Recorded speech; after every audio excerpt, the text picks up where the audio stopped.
মাথায় হাত দিয়ে জমির খেতে বসে আছেন কৃষক শফিউল ইসলাম। রাতের আধারে শত্রুরা তার ১৯ শতক জমির মরিচ গাছ তছনছ করে দিয়েছে। গাছে ধরা মরিচ সহ সব গাছ উপড়ে ফেলা হয়েছে। ধার দেনা করে আবাদ করা মরিচ গাছ নষ্ট করায় ভেঙে পড়েছেন কৃষক শফিউল। আমার কলাকৃত সম্পত্তি, সেই সম্পত্তি আমার মরিচের আবাদ কমপক্ষ ২ থেকে ২.৫ লক্ষ টাকা হতো। সেই আবাদের উপর এরা হন্তরক করছে, আমাকে খুন করে না পায়া আমরা আমার মরিচ তামান উখড়ি থুয়ে চলে গেছে। শফিউলের মরিচ গাছে ফলনও এসেছিল, এরই মধ্যে মরিচ বিক্রিও শুরু করেছিলেন তিনি। দাম ভালো পাওয়ায় লাভের আশা করছিলেন শফিউল। নিন মজাদার গোলমার্ক পপস, কুড়মুড়ে বাইতে ফুরফুরে লাইফ।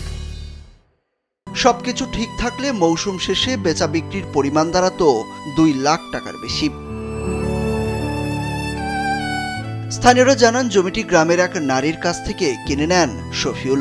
ভোগ দখলও করছিলেন সেই হিসাবেই, কিন্তু এরই মধ্যে গ্রামের এক পক্ষ তাদের জমি বলে সেটি দাবি করেন। তা নিয়ে চলছিল মামলা মোকদ্দমাও।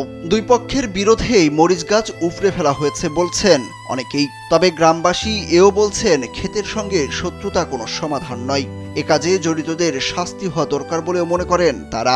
মরিচের ক্ষেতে প্রতিপক্ষরা এসে মরিচের জমি সমস্ত নষ্ট করে বিনষ্ট করে দিয়ে গেছে।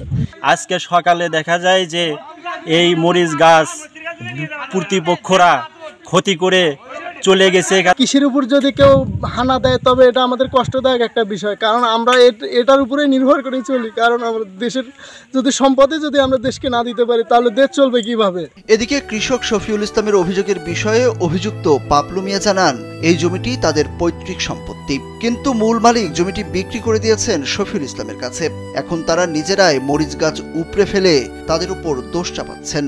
আমরা যে জমিটার দাবি করতেছি এই জমিটা হচ্ছে পৈতৃক সূত্রে আমাদের সম্পত্তি। এই মরিচের ক্ষেত্রে সে হচ্ছে একজন হচ্ছে থার্ড পার্টি, তার কোনো এখানে সম্পত্তি নেই। এনারা আমাদের উপর একটা জোরপূর্বক পায়তারা করতেছে কিভাবে আমাদের ফান্দে ফেলা যায়। তারা নিজেরা মরিচ ভাঙ্গিয়া আমাদের উপর দোষারোপ করতেছে। গাইবান্ধার সদুল্লাপুর উপজেলার দামোদরপুর ইউনিয়নের জামুডাঙ্গা গ্রামের এই ঘটনার বিষয়ে উপজেলা কৃষি অফিসার অপূর্ব ভট্টাচার্য জানান, ক্ষেত নষ্ট করা ফৌজদারি অপরাধ। ক্ষতিগ্রস্ত কৃষক চাইলে আইনের আশ্রয় নিতে পারেন, আর কৃষি অফিস থেকে সাহায্য চাইলে সর্বোচ্চ সহায়তা করা হবে। এটা ফৌজদারি অপরাধ, এই বিষয়ে থানা পুলিশের কাছে যেতে হবে।